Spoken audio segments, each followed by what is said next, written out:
नमस्कार दोस्तों, आप लोग प्रसन्न होंगे।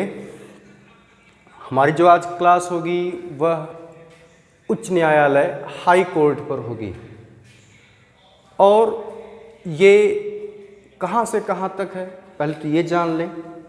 ये अनुच्छेद 214 से लेकर के अनुच्छेद 231 तक है। उच्च न्यायालय भाग 6 में है, एक एग्जाम के लिए इम्पोर्टेंट। अनुच्छेद 214 से लेकर के 231 है। जो हमारे यहाँ न्यायपालिका की व्यवस्था है, जैसे सरकार के जो 3 अंग हैं, व्यवस्थापिका, कार्यपालिका और न्यायपालिका।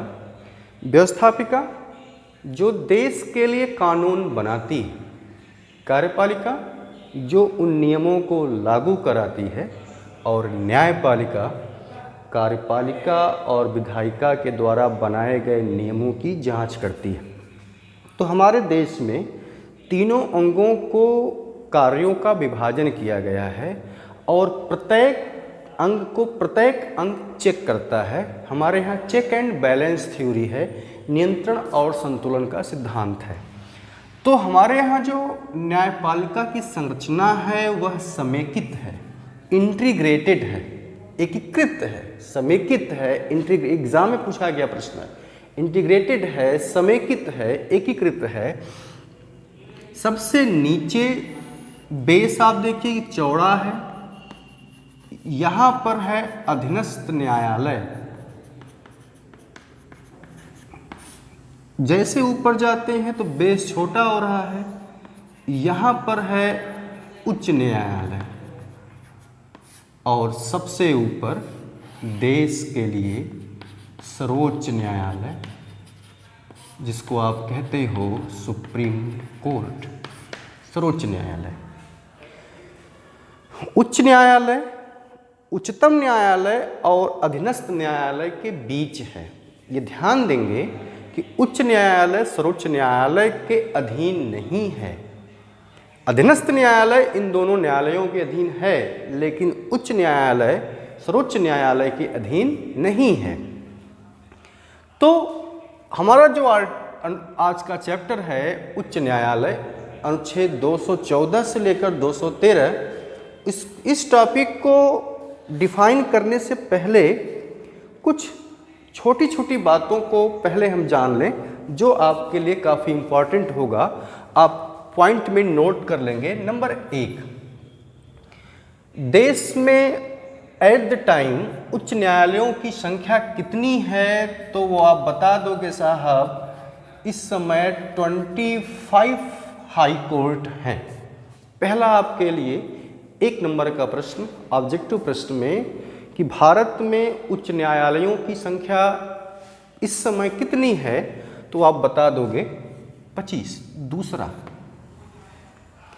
भारत में सबसे बड़ा का मतलब किस उच्च न्यायालय में न्यायाधीशों की संख्या सबसे बड़ी है, इस कंडीशन में है। तो संख्या के आधार पर जो सबसे बड़ा उच्च न्यायालय है, संख्या के आधार पर जो सबसे बड़ा उच्च न्यायालय है वह है इलाहाबाद प्रयागराज। इलाहाबाद उच्च न्यायालय सबसे बड़ा है और इसी में सबसे छोटा संख्या के आधार पर जो उच्च न्यायालय है वो है सिक्किम। ठीक, बात क्लियर। इलाहाबाद में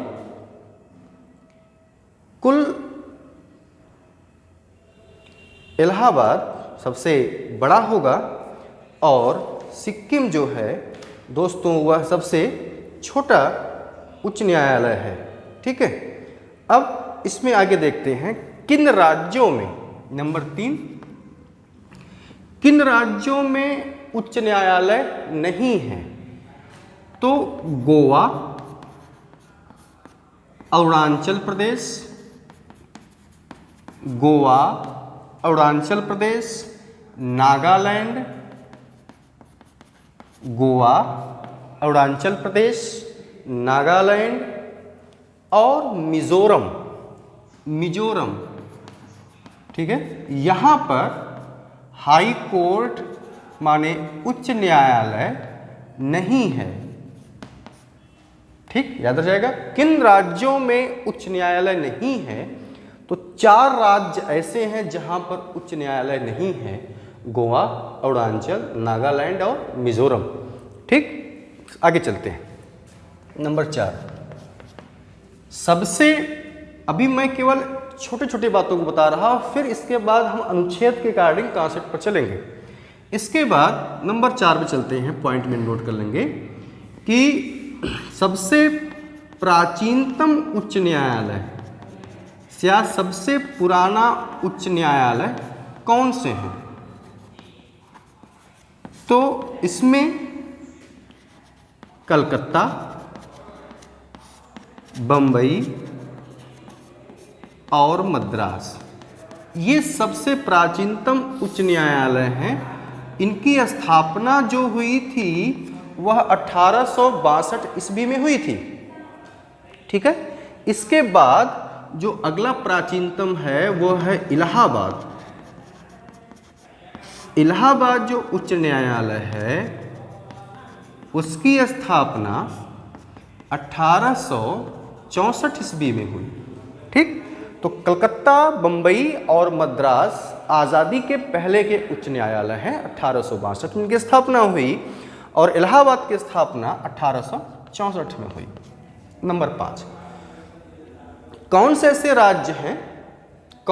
राज्य हैं जिससे अन्य राज्य के भी न्याय कार्य जुड़े हैं? कौन से, प्रश्न में आ जाए, ऐसे कौन से उच्च न्यायालय है जिनसे अन्य राज्यों के भी न्याय कार्यभार उसी न्यायालय को देखा जाता है? तो इसको आप नोट कर लेंगे। जैसे अगर हम बंबई उच्च न्यायालय की बात करें, बॉम्बे हाई कोर्ट की बात करें, तो इसका जो अधिकार क्षेत्र है बंबई उच्च न्यायालय का, इसका जो है, एक तो हो गया महाराष्ट्र, यहां पर उसका है, दूसरा गोवा और दादर नगर हवेली। इन तीनों को का न्याय क्षेत्र किससे संबंधित है? बंबई हाई कोर्ट से संबंधित है। अब अगला कलकत्ता हाई कोर्ट की बात कर लें, कलकत्ता उच्च न्यायालय की बात करें तो इससे जो जुड़े हैं वो हो गया आपका पश्चिम बंगाल, कामा, अंडमान निकोबार द्वीप समूह,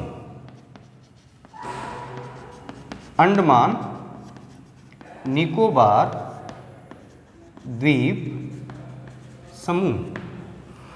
आगे नंबर 6 पे चलते हैं। गुवाहाटी जो उच्च न्यायालय है,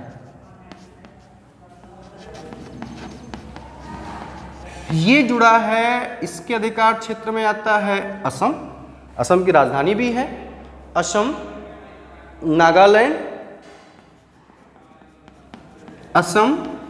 नागालैंड, मिजोरम और अरुणाचल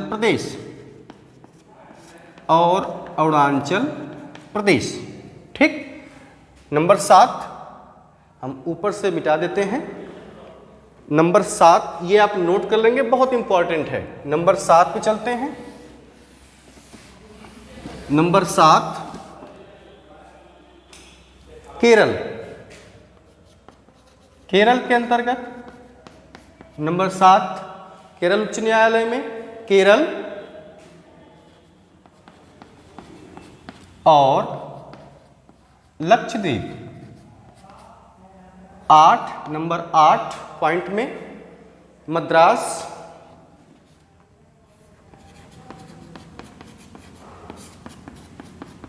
तमिलनाडु और पुदुचेरी। नंबर 9 पंजाब और हरियाणा, पंजाब और हरियाणा, इसका अधिकार क्षेत्र पंजाब पर प्लस हरियाणा प्लस चंडीगढ़। ठीक। अगला प्रश्न हो जाए, किन संघ शासित क्षेत्रों में उच्च न्यायालय है? नंबर 10, किन संघ शासित क्षेत्रों में माने यूनियन टेरिटरी में है? तो एक हो गया एट द टाइम दिल्ली और दूसरा हो गया जम्मू कश्मीर। अनुच्छेद 370 समाप्त हो जाने से आप ये जानते हैं जम्मू कश्मीर भी अब जो है वो यूनियन टेरिटरी में आ गया है। तो ये रहा आपका कुछ छोटी छोटी बातें, और ये छोटी नहीं, पूरे बड़ा धमाका करने का क्षमता रखती। एक नंबर से आप चूक गए तो 5000 के पीछे चले गए आप एग्जामिनेशन हॉल में। इसलिए हम लड़ाई के समय अपने सारे अस्त्र शस्त्र आपके तुड़ीर में होने चाहिए, आपके कवच में होने चाहिए, ताकि एग्ज़ाम के समय आप पूरा मुस्तैद रहें। ठीक है। अब हम चलते हैं अनुच्छेद से बात करते हैं। अभी तक मैंने कुछ छोटी बातों को बता दिया। 25 उच्च न्यायालय किन 4 राज्यों में नहीं है? तो गोवा, अरुणाचल, मेघालय, नागालैंड। ऐसे ही अन्य चीज़ों को मैंने आपको बता दिया। अब हम टॉपिक के अकॉर्डिंग चलते हैं। ठीक है, टॉपिक के हिसाब से चलते हैं। वो कौन कौन से राज्य हैं वो देखते हैं। अभी लगता है सर मैंने मिजोरम बोल दिया, तो मेघालय बोल दिया। मेघालय नहीं, 4 राज्य जो है ध्यान सुन लें, गोवा, मिजोरम, अरुणाचल और नागालैंड। इन 4 राज्यों में हाई कोर्ट नहीं है। अब अनुच्छेद से बात करते हैं। अनुच्छेद 214 ये कहता है, आप लिखते चलेंगे, प्रत्येक राज्य के लिए प्रत्येक राज्य के लिए एक राज्यपाल होगा। मैं हरदम कह रहा हूं दोस्तों, प्यारे भाइयों, आप कलम कापी लेके बैठें ताकि आपकी कापी एक नोट्स तैयार हो जाएगा, क्योंकि इसके अलावा फिर आपको कहीं पढ़ने की आवश्यकता नहीं पड़ेगी। आप केवल पेपर हल कीजिएगा, आपको सारे उत्तर मिलेंगे। प्रत्येक राज्यों के लिए प्रत्येक राज्यों के लिए एक उच्च न्यायालय, प्रत्येक राज्यों के लिए एक उच्च न्यायालय होगा। मैं राज्यपाल लिख दिया था। प्रत्येक राज्यों के लिए एक उच्च न्यायालय होगा। यहां पर एक बात और, 7वें संविधान संशोधन, 7वां संविधान संशोधन 1956, 7वां संविधान संशोधन 1956 यह संसद को अधिकार देता है, आप पूरी बात लिखेंगे, संसद को अधिकार देता है क्या, कि वह 2 या 2 से अधिक राज्यों के लिए एक उच्च न्यायालय स्थापित कर सकता है। आर्टिकल 214 कहता है कि प्रत्येक राज्यों के लिए एक उच्च न्यायालय होगा, लेकिन 7वें संविधान संशोधन के द्वारा यह बताया गया कि 7वां संविधान संशोधन जो ये कहता है कि 1956 में जो हुआ था कि वह 2 या 2 से अधिक राज्यों के लिए भी एक राज्यपाल हो सकता है। ठीक है। अब हम चलते हैं अनुच्छेद 215। आर्टिकल 215 क्या कहता है? उच्च न्यायालय एक अभिलेख न्यायालय होगा। उच्च न्यायालय एक अभिलेख न्यायालय होगा। इसका क्या मतलब? इसका मतलब यह है कि हाई कोर्ट में जो भी याचिका, जो भी रिट आएगी, जो भी अपील होगी, उसका जो निर्णय होगा वह एकदम रिकॉर्ड ऑन रिकॉर्ड सुरक्षित रखा जाएगा। ऐसे किसी अन्य मामले अगर आते हैं हाई कोर्ट के सामने, तो उस मामले को पहले निकाला जाता है कि इससे संबंधित उस मामले में हाई कोर्ट ने क्या फैसला दिया है, उसी के आधार पर फैसला सुनाया जाता है। ठीक है, एक तो ये बात हो गई। दूसरी बात ये हो गई कि हाई कोर्ट ने जो फैसला सुनाया, अगर उसके फैसले की सरकार के द्वारा या किसी व्यक्ति के द्वारा अनदेखी की जाती है तो यह उच्च न्यायालय की अवमानना हो सकती है, कंटेम्प्ट हो सकता है, और ऐसा होने पर कोर्ट ऑफ कंटेम्प्ट के आधार पर उस व्यक्ति या सरकार को दंडित कर सकती है।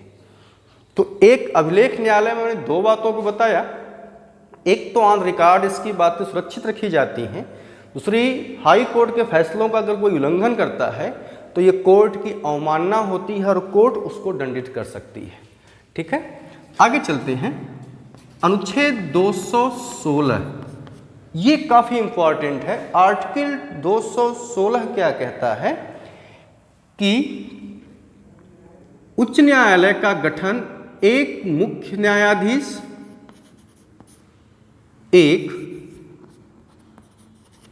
न्यायाधीश, और अन्य न्यायाधीशों से मिलकर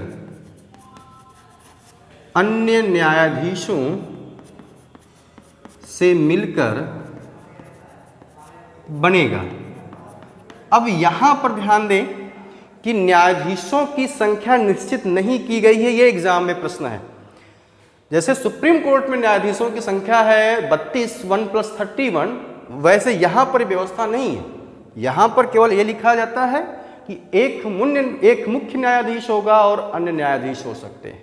यहाँ पर संख्या को डिफाइन नहीं किया गया है, संविधान में संख्या नहीं बताई गई है कि हाई कोर्ट में कुल कितने न्यायाधीश होंगे। अनुच्छेद 217 क्या कहता है? अनुच्छेद 217 इनकी नियुक्ति और पद की शर्तें से संबंधित हैं। इनकी नियुक्ति क्या है और इनकी शर्तें क्या है वो देख लेते हैं। नियुक्ति और पद की शर्तों में देख लेते हैं वो क्या है। इसके संबंध में कुछ प्रावधान है वो ये देख लेते हैं। जैसे पहला, इनकी नियुक्ति कौन करता है ये ध्यान दें। इनकी नियुक्ति राष्ट्रपति करता है। ये एग्जाम के लिए मोस्ट इंपॉर्टेंट है। हाई कोर्ट के न्यायाधीशों की नियुक्ति राष्ट्रपति करता है, लेकिन इसके लिए कुछ कंडीशन बताई गई हैं, वो आपको ध्यान देने की जरूरत है कि वो कंडीशन क्या है। ठीक है, वो इनकी कंडीशन क्या है वो ये देख लेते हैं। नियुक्ति और पद की शर्तों में राष्ट्रपति कैसे करता है ये देख लीजिए। नियुक्ति के समय राष्ट्रपति, इसको मैं 4 से समझा देता हूं, आप ये देखिए। राष्ट्रपति उच्च न्यायालय के न्यायाधीशों की नियुक्ति के समय, ध्यान से सुने, उच्च न्यायालय के न्यायाधीशों की नियुक्ति के समय पहले क्या करेगा, ऐसे फ्रेम बना लेते हैं। पहले सर्वोच्च न्यायालय के मुख्य न्यायाधीश, सर्वोच्च न्यायालय के मुख्य न्यायाधीश, सर्वोच्च न्यायालय के मुख्य न्यायाधीश से परामर्श लेता है। इसके अलावा उस राज्य के, जिस राज्य में उसकी न्यायाधीश की नियुक्ति की जानी है, उस राज्य के राज्यपाल से परामर्श लेता है। परामर्श लेने के बाद वह हाई कोर्ट के मुख्य न्यायाधीश की नियुक्ति करता है। कॉन्सेप्ट फिर से सुनिए। उच्च न्यायालय के, पहले तो ये जान लें कि उच्च न्यायालय के न्यायाधीशों की नियुक्ति राष्ट्रपति करता है, ये पॉइंट भी नोटेड होना चाहिए। दूसरी बात, कैसे करता है? अगर उच्च न्यायालय के मुख्य न्यायाधीश की नियुक्ति करनी है तो पहले राष्ट्रपति सर्वोच्च न्यायालय के मुख्य न्यायाधीश और राज्यपाल से परामर्श लेने के बाद हाई कोर्ट के मुख्य न्यायाधीश की नियुक्ति करता है। मुख्य न्यायाधीश के अलावा हाई कोर्ट के अन्य न्यायाधीशों की नियुक्ति के मामले में यहाँ सुन लें, मुख्य न्यायाधीश के अलावा, फिर से मैं रिपीट कर रहा हूँ, मुख्य न्यायाधीश के अलावा अन्य न्यायाधीशों की नियुक्ति के मामले में, बल्कि मैं यहाँ देखिए, अन्य न्यायाधीशों की अगर नियुक्ति की बात की जाए, अन्य न्यायाधीशों की नियुक्ति के मामले में नियुक्ति तो ये जान ले कि नियुक्ति कौन करेगा, वो राष्ट्रपति ही करेगा, लेकिन यहाँ परामर्श की संख्या बढ़ जाती है। जैसे राष्ट्रपति जो परामर्श लेगा वह मुख्य न्यायाधीश, चीफ जस्टिस सर्वोच्च न्यायालय के मुख्य न्यायाधीश से परामर्श लेगा, उस राज्य के राज्यपाल से परामर्श लेगा और उस हाई कोर्ट के मुख्य न्यायाधीश से परामर्श लेने के बाद अन्य न्यायाधीशों की नियुक्ति में सर्वोच्च न्यायालय के मुख्य न्यायाधीश, उस राज्य के राज्यपाल और उस हाई कोर्ट के मुख्य न्यायाधीश की परामर्श के बाद उस राज्य के अन्य न्यायाधीशों की नियुक्ति करता है। तो प्रोसेस ये आपको समझ में आना चाहिए कि नियुक्ति कैसे होती है। ठीक है, फिर से मैंने कहता हूँ, अगर मुख्य न्यायाधीश की नियुक्ति करनी हाई कोर्ट में तो राष्ट्रपति करेगा, वह सर्वोच्च न्यायालय के मुख्य न्यायाधीश और उस राज्य के राज्यपाल से परामर्श लेगा। लेकिन अगर अन्य न्यायाधीशों की नियुक्ति होनी है तो वहाँ पर उस राज्य के उच्च न्यायालय से भी परामर्श लेना अनिवार्य होगा। ठीक है, अब योग्यता उसी आर्टिकल में ही है। उच्च न्यायालय का न्यायाधीश बनने की योग्यता क्या होनी चाहिए? पहला, भारत का नागरिक हो, पहला भारत का नागरिक हो, दूसरी बात भारत का नागरिक हो, दूसरा भारत राज्य क्षेत्र में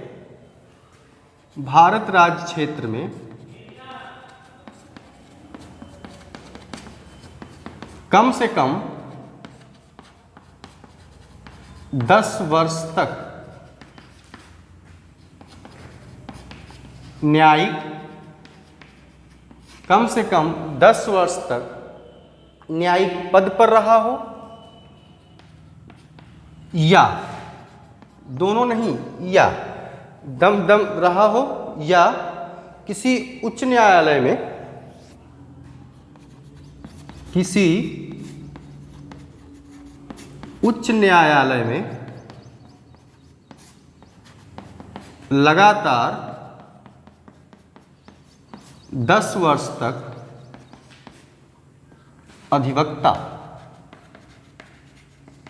अधिवक्ता रहा हो। ठीक है, तो उच्च न्यायालय का न्यायाधीश बनने की जो योग्यता है वह 10 वर्ष तक भारत राज्य क्षेत्र में न्यायिक पद पर रहा हो और किसी उच्च न्यायालय में 10 वर्ष तक अधिवक्ता के पद पर रहा हो। ठीक है, अब इसी में है, अगर इनके आयु को लेकर कोई विवाद होता है, इनकी आयु को लेकर कोई विवाद होता है, बल्कि यहाँ आप करके लिख लेंगे, नोट करके लिख लीजिएगा, क्या कि उच्च न्यायालय के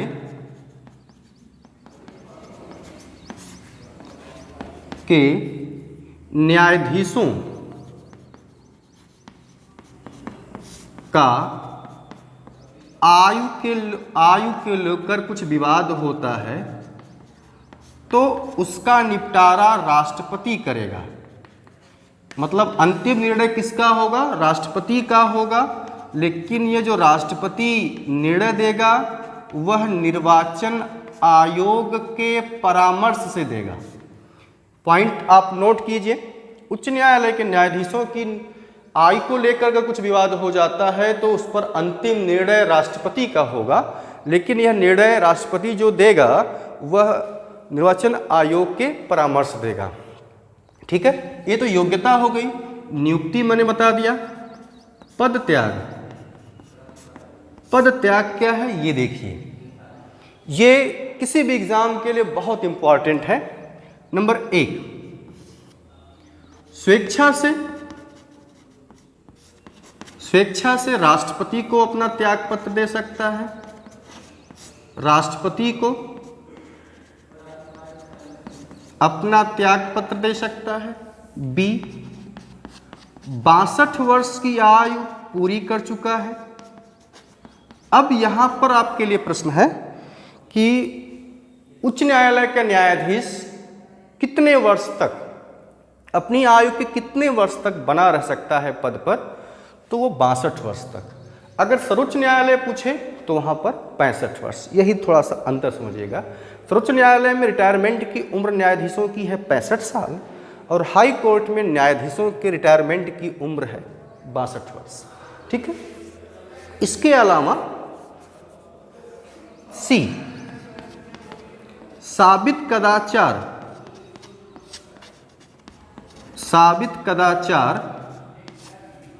एवं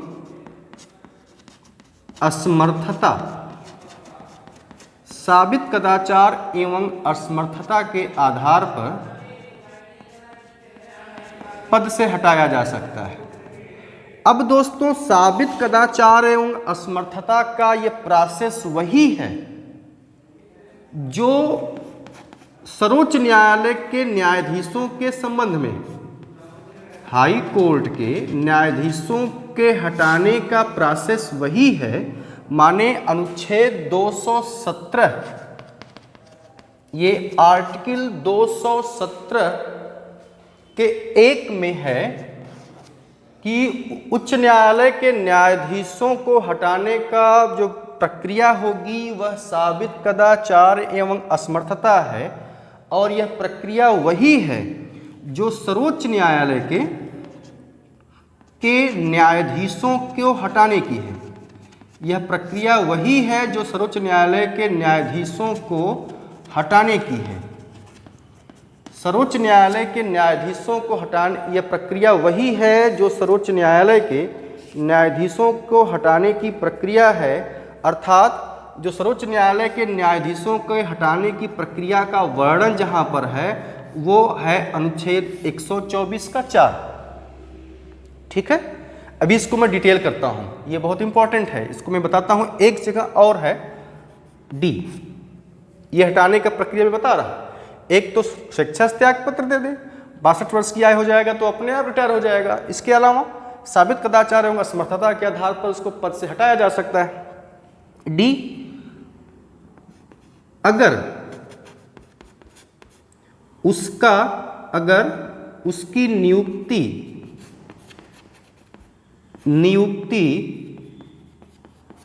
किसी अन्य राज्य के उच्च न्यायालय में हो जाती है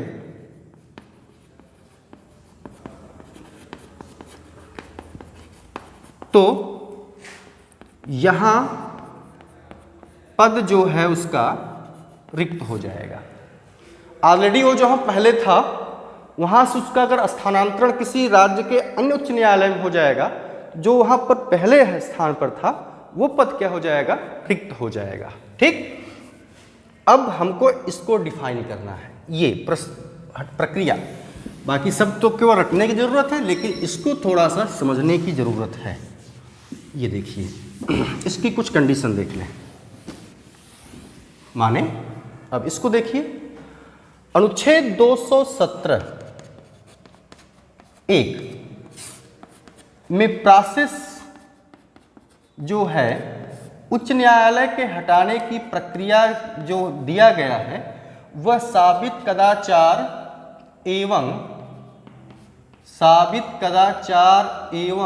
असमर्थता, और साबित कदाचार एवं असमर्थता जो ये है यही हूबहू अनुच्छेद 124 के 4 में भी है।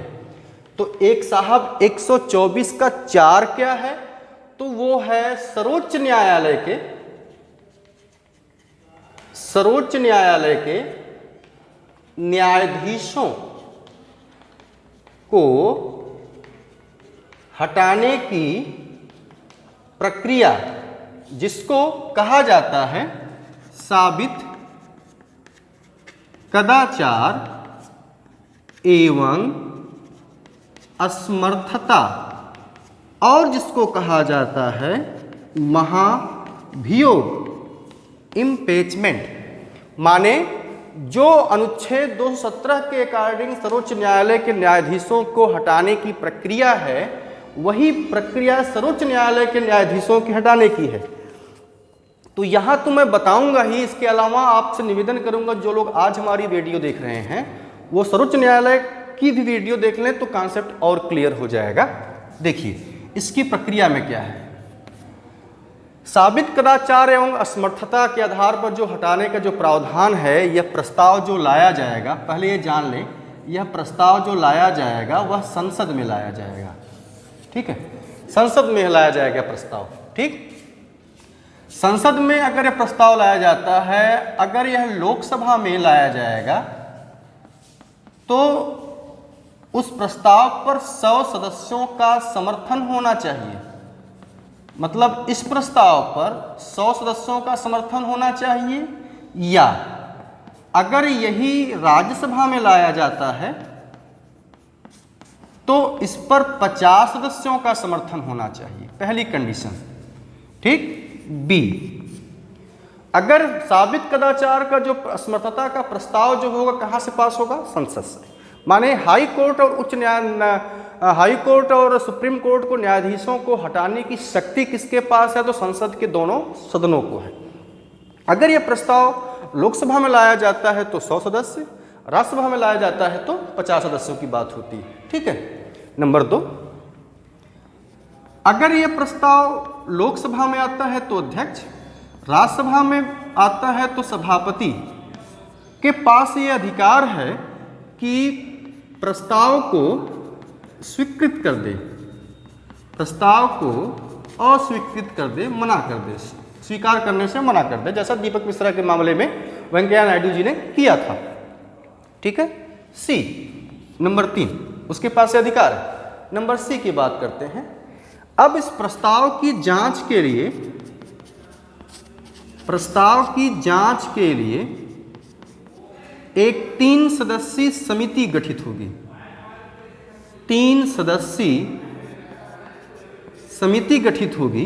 इस समिति में कौन लोग होंगे? तो इस समिति में सुप्रीम कोर्ट का, सर्वोच्च न्यायालय का, सुप्रीम कोर्ट का मुख्य न्यायाधीश। इस समिति में कौन लोग होंगे?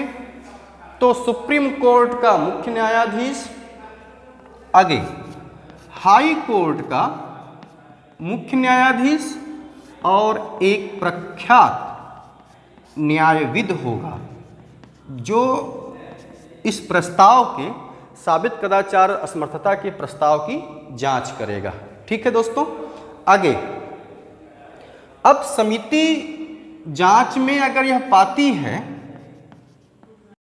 कि प्रस्ताव सही है तो यह अपनी जो रिपोर्ट है, रिपोर्ट संसद के पास भेजेगी, संसद को प्रेषित करेगी। तब संसद क्या करेगी? संसद के पास क्या अधिकार होगा? संसद इस प्रस्ताव पर फिर विशेष बहुमत से पास होना चाहिए।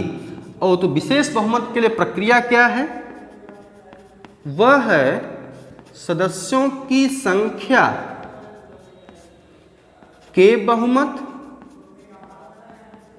एवं मतदान करने वाले सदस्यों की संख्या के 2/3 बहुमत से पास होना चाहिए। जब यह पास हो जाएगा तो राष्ट्रपति, मैं ई करके यहां लिख देता हूं, ई, तो राष्ट्रपति न्यायाधीश को पद से हटा देगा, पद से विमुक्त कर देगा। तो न्यायाधीशों के हटाने की प्रक्रिया स्वेच्छा से, कार्यकाल पूरा होने पर, साबित कदाचार एवं असमर्थता के आधार पर, इसके अलावा किसी अन्य जगह पर उसका स्थानांतरण होने पर पद रिक्त हो सकता है। तो साबित कदाचार और असमर्थता का प्रस्ताव की प्रक्रिया क्या है वो मैंने यहाँ पर डिफाइन कर दिया। आगे हम अब इसके आगे जो पढ़ना है टॉपिक है इसी में, वो आर्टिकल 218 से पढ़ेंगे, फिर इसका हम शपथ पढ़ेंगे, फिर अवकाश के बाद वो कार्य कहाँ कर सकता है या नहीं कर सकता है उससे संबंधित तमाम चीज़ें होंगी। बस आज के लिए इतना ही। कल की हमारी वीडियो हाई कोर्ट पर भी होगी। आज आप यहाँ लिख सकते हो कि हाई कोर्ट की जो क्लास है वह हमारी आज 1 है, फिर इससे संबंधित कल भी हमारी क्लास होगी। हमारी लगातार वीडियो को देखने के लिए आप हमारा चैनल लाइक करें, सब्सक्राइब करें, शेयर करें।